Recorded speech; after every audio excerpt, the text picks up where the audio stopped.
GeekGamerTV proudly presents the Papa Circuit Final 2012 Marathon Phase with top-seeded Zach Sharp, second seed Keith Elwin, fourth seed Joshua Henderson, and 19th seed Daniele Acciari. We are now going into round 6 of 7, Future Spa. So the players are warming up on Future Spa. We gave players warm-up time at the beginning of the day on all the machines, including Ali, which has gone down to a mechanical malfunction. Future Spa, which has been brought in, that is the new game. They'll be playing this and Iron Man. There are only 2 games left, and basically, it's wide open. It's a three-way tie here, basically. Acciari, it's very Elwin, close. and Henderson. Acciari with a 1-point edge. 1 point. From finishing third. And you know what's interesting? Acciari continues to never have finished last in a game. He has no zeros in this round. He's the only player of the the four entire players. tournament. So he has now played 21 games without finishing last in any one of the 4 player games he's played. How strange that this is the first circuit finals, first circuit, championship that's been done here, and already this guy's putting up records that'll probably never be beaten. Very unlikely. He certainly killed the monkey record. With 45 monkeys and 169,000 on the Jungle Queen. That was, it really is tough to argue. Like, what was the best game? What was the best game we saw? Was it 2.3 million from? I know my vote. I'd say it's the 6 billion from Absolutely. Demo Man. That kind of runs away with it, but it's amazing. It's insanity. 2.3 million on Frontier from Keith Elwin. Oh yes. 169,000 from Acciari on Jungle Queen. That's huge. 6 billion on the Demo Man. We just saw 150 million take last place on Monster Bash with all 4 of them solid. Yeah. Josh Henderson putting up a 10 mil on the Whirlwind was very solid. Very solid victory. And we got 2 to play. We don't know. I don't know what we're going to see. Are we going to see? We're going to see a rollover on the Future Spa and do or die on the Iron Man, perhaps. Good Lord. Yeah, the double grand champions on Monster Bash was pretty impressive as well. I mean, they both had beaten the score that had stood a long time. Yeah, earlier today with Acciari as well. Steven Bowden putting up the huge scores. Yeah, Monster Bash 600 for Bowden, 500 for Acciari. Just some incredible stuff.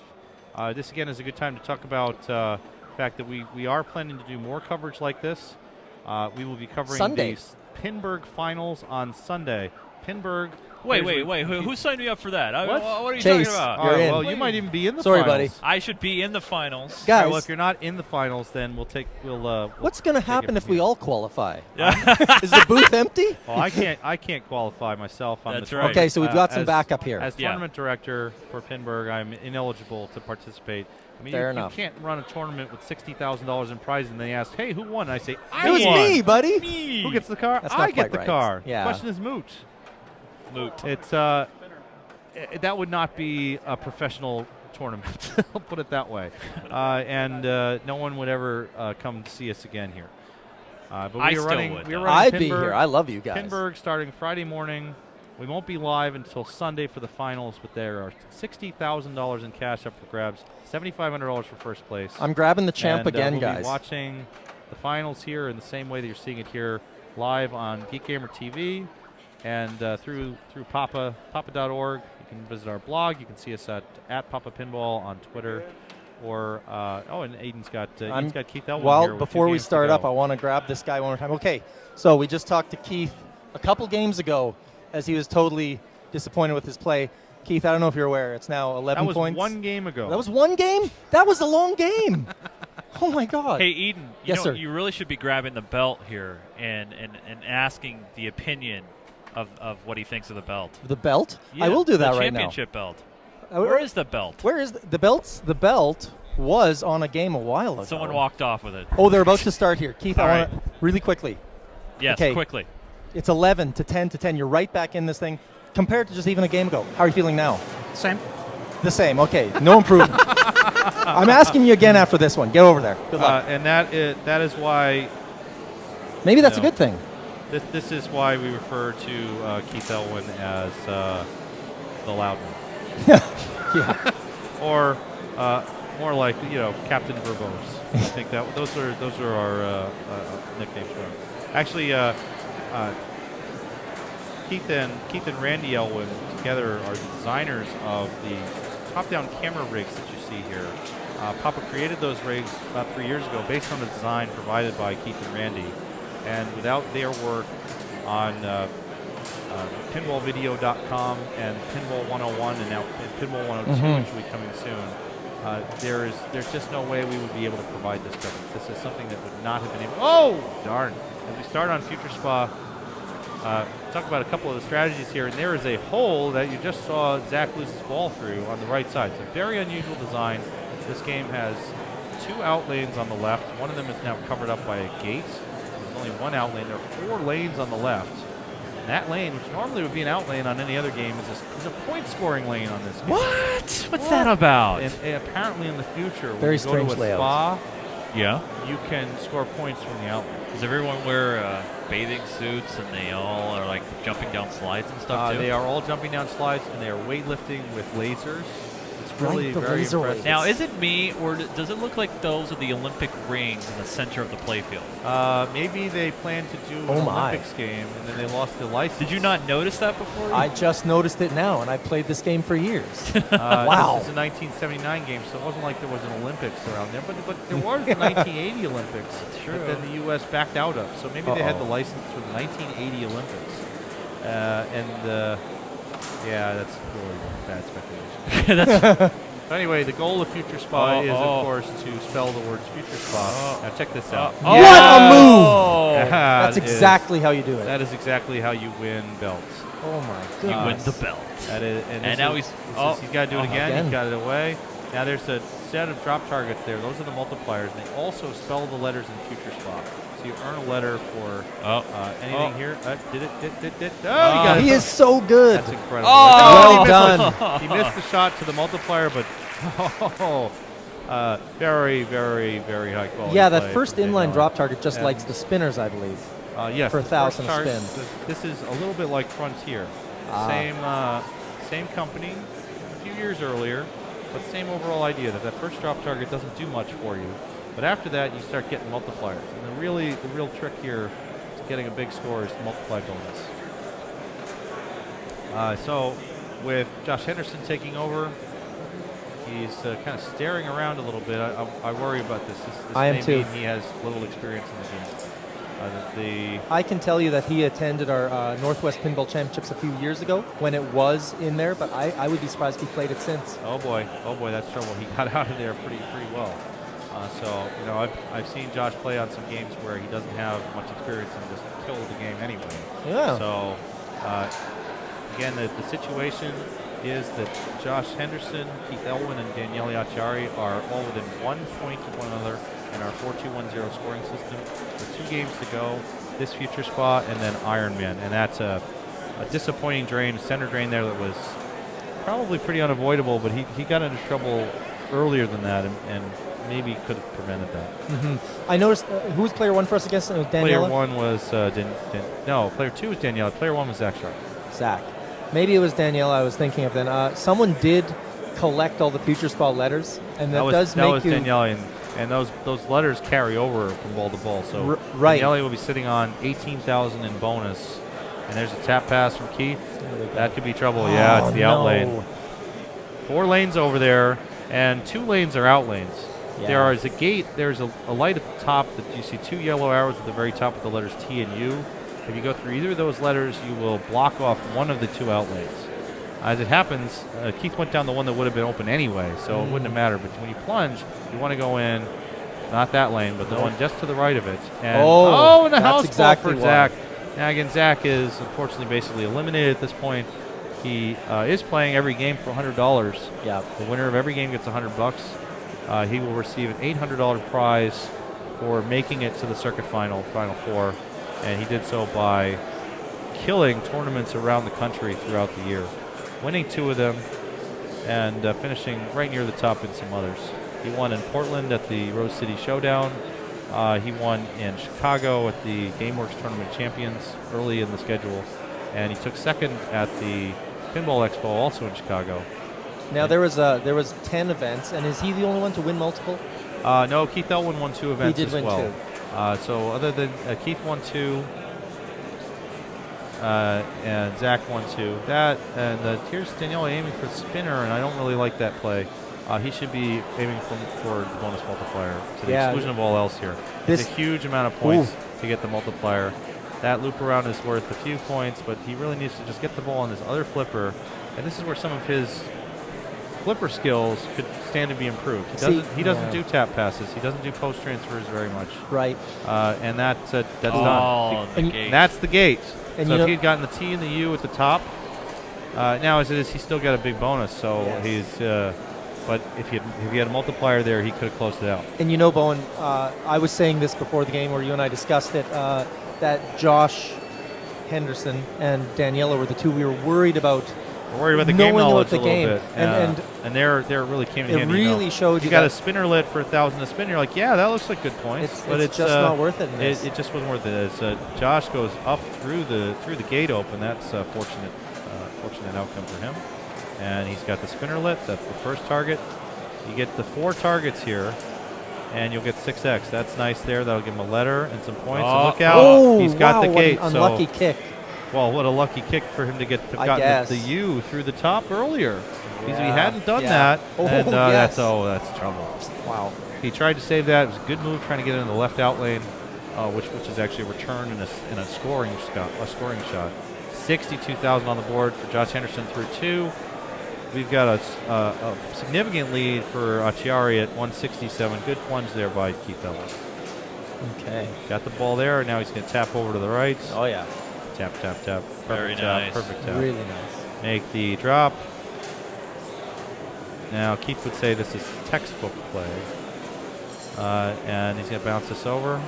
Tap on the right. Oh, boy. Oh, man. That was a little squirrely. Making the multiplier out of there. He's going to get this in the hole. He's in your hole. In your hole. The 4x multiplier would be really nice. It goes 2x, 4x, 6x. All right. Which is different. Perfectly done. Done there. And he's got the 4x on the fly. That was pretty. Got a trap. This ought to be a final tap pass over to give him the chance at the 6x.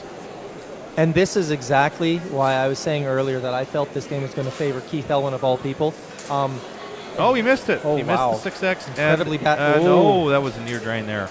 Missed it again. Trying a pot shot at that. He should have maybe passed that over. Oh, my. That's it out. It's down. It's down. Yep. 4 times bonus. He's got the future spa letters. Most of them 16,000 times 4. That's 64,000 in bonus.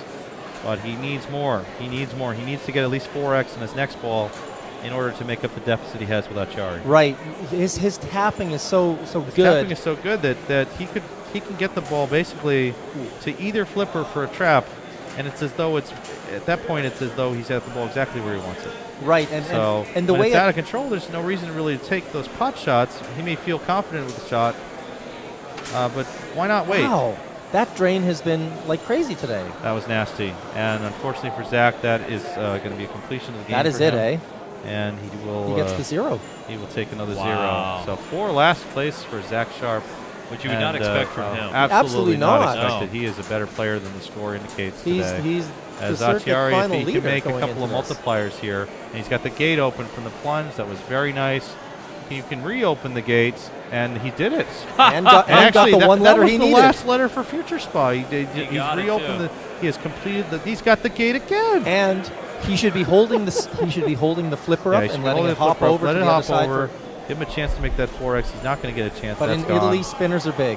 And apparently, that was amazing right there. This is it really was. It's a huge bonus. 283,000. Tons of pressure applied. Keith Elwin's going to need a dream ball. And is it Keith now? No, it's Josh. Josh is first, but I'm thinking more towards Keith and Keith's ability here. I don't think this game's tailored for him. Josh could have a blistering ball as well, but I think if someone's going to beat Acciari here, it's most likely going to be Keith. I agree. And I want to make this clear to our listeners. I mean, Ali would also have been similar in the sense that the idea was if tap passes were needed, Keith could do it. I just feel that these Bally's taps are even more controllable than the he got it out of there. That's beautiful. Great job. The 2 out lanes there, and he shook it out to the 1 in lane. And it's right back into trouble. Wow. He shook it again. Take it to the out lane. Oh, no. The 1 lane that's okay. Oh, boy. Oh, boy. This is just... Just scary. Yeah, and I mean, he looks extremely patient right here. In the future. He doesn't look like, oh, and that's that. That's the issue of the plunge. You know, Achiari plunged the right lanes. He got the gate open. So we're looking at, unless That Keith is, tilts. it's one point here for, yeah, Keith has enough bonus to get second place here. Right, but at this point, that would lock up the victory for Daniela, would it not? It won't lock up. Daniela cannot clinch the championship here. Okay. He will have a 3-point lead if he wins. He will have a 3-point lead over Elwin and a 4-point lead over Henderson. He already has a 1-point lead coming into this. And he game. gets the gate open there by hitting the U. My math is terrible. Oh, that was nice. A little push there. He knows what he can do. So it's all multipliers here. He's got to get a few multipliers. shots. He's got to go all the way through these They're gonna change multipliers. everything. Get the 6x. There's 2x. There's 4x. One more, and then we start doing the math. He doesn't have enough here. He's got 36,000 times 4, which is 144. If he hits this multiplier, it will be 36 times 6. He will have enough. This is it. If he hits this shot is it. He will win, and then he will be in the lead going into Ironman. That's there it is. He's got and it. Will he let it drain? A lot of people do the math and just do that. Nah, he's gonna keep playing. Oh, he wants, of course, the $100. Well, he's got the $100. He just has to let the ball drain. But why would we trust the math? Yeah. No, but he's got 36,000 for 2 future spot completions. Unless I'm wrong, I'm usually pretty good with well, this maybe math. that's exactly why he's doing it. Wait too. a minute. Don't you write math books? I do, and I'm usually pretty good with the arithmetic stuff. So, like right now in the can, he's basically got 363,000 if he were to drain right now. So it'll be Good man. Oh, wow. It will be enough. Applause. Here Applause. it comes. Yay. Here it comes, folks. The hammer. The hammer goes. goes. Snapola. Well, we're in for a great finish here on Game 7. Coming right to Game 7. We absolutely are. Keith Elwin has won the last 2 games to surge into the lead. After 6 games now, What are we looking at? we have Keith Elwin at 14, Daniele Acciari at 13, Wow. Josh Henderson at 11. No Okay. one has clinched any. And the only person eliminated is Zach. So it's Here's the anyone can win. Here's the situation. If Keith Elwin wins this game, he wins the tournament. Yes. He wins the circuit final. This is Ironman. It'll be the last game, Game 7. If Daniele Acciari wins, he wins Ah, yes. because he's only behind by 1 point, and the win of the game is 4. Second place is 2. So if Acciari wins, he has 17 and can't be caught. Right. So this is a championship game here for Keith Elwin and Daniele Acciari. Now, how does Josh figure into So how this? Josh figures into this is that if Josh wins, if Josh Henderson wins, Josh will have 15. Now at that point, Josh can actually win the tournament outright if the numbers split exactly right. He could win 15, 14, 14. If Zach Sharp finishes second, Acciari finishes third, and Elwin finishes last. Well, there you have it. Going into the final round, it's really anybody's ball game. Keith Elwin is in the lead with 14, Daniele with 13, Joshua Henderson with 11, and Zach Sharp with 4. Keep it right here at GeekGamer.tv, Papa.org, YouTube, and wherever you watch this for round 7 of the Papa Circuit Final.